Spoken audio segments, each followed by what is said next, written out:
Hi guys! Good afternoon. So lunchtime tayo guys. Meron akong tuyo, fried rice, and salted egg. So ito yung salted egg na gawa ko guys. Pero ano pa lang to siya, 10 days yata. Nasa balat na niya, nasa egg white na yung lasa ng ginawa kong dinabad sa kanya. And yung texture ng egg white niya, salted egg na talaga siya. And hindi siya masyadong maalat, tama lang yung timpla ko. Tapos nalalasahan ko yung paminta. Basta masarap siya. Hindi siya masyadong maalat, sakto lang. Pero ewan ko lang pagdating ng tamang time ng kanyang pagtanggal sa tubig. Na may tubig, na may asin. And then sa naman niya, sa egg yolk niya, mukhang okay naman siya. Hindi pa lang masyadong nakaabot sa egg yolk yung panlasa na ginawa ko. Pero malalasahan ko na yung kunting alat. Masarap siya. Yeah, perfect. 10 days pa lang to siya guys, kaya hindi pa lang siya masyadong as in perfect na talaga. Pero yung lasa niya, masarap. Tara, kain na tayo. Huwag puro masat-sat.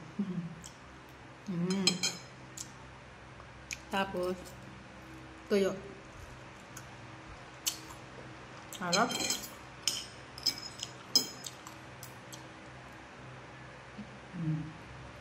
Pwede na ako gumawa ng marami.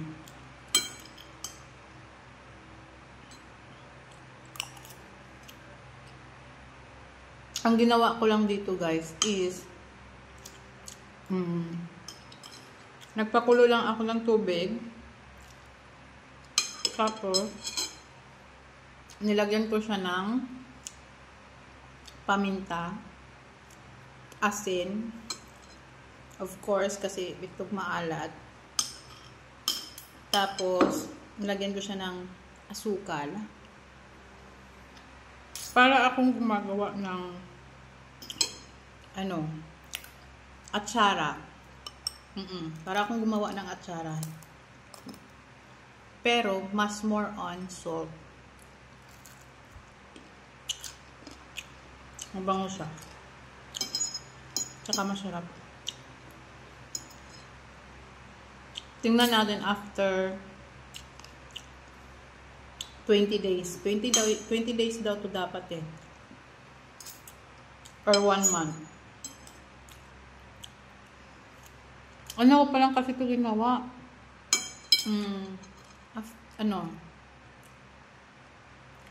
After Bagyo yata.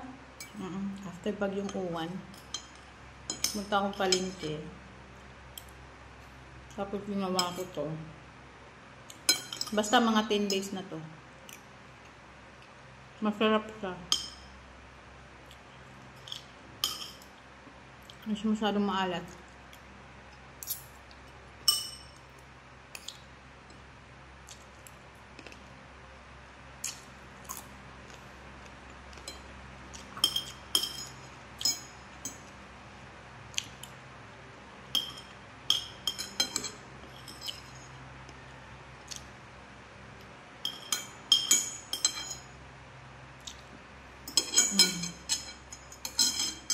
I want more rice.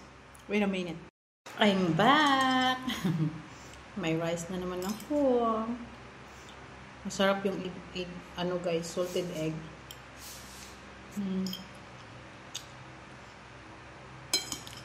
Sarap siya.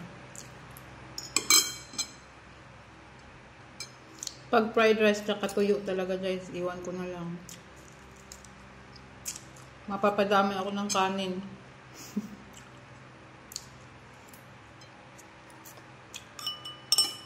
Tapos may suka na maanghang, agoy.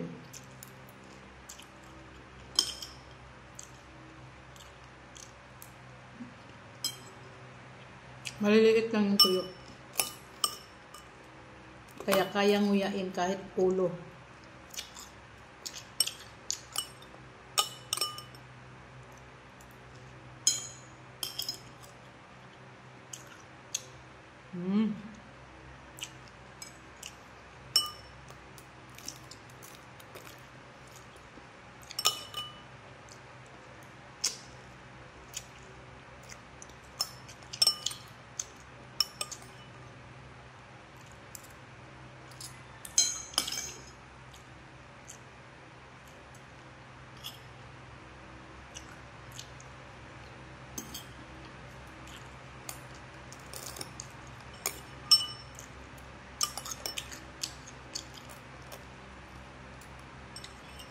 Sarap.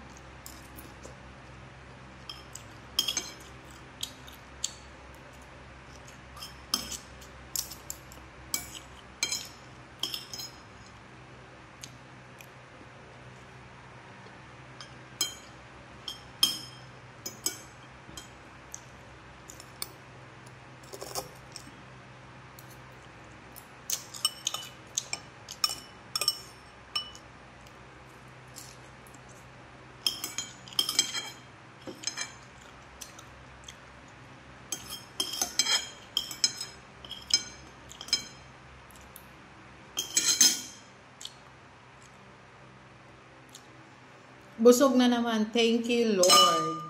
Busog na naman ako. Bye! Thank you for watching.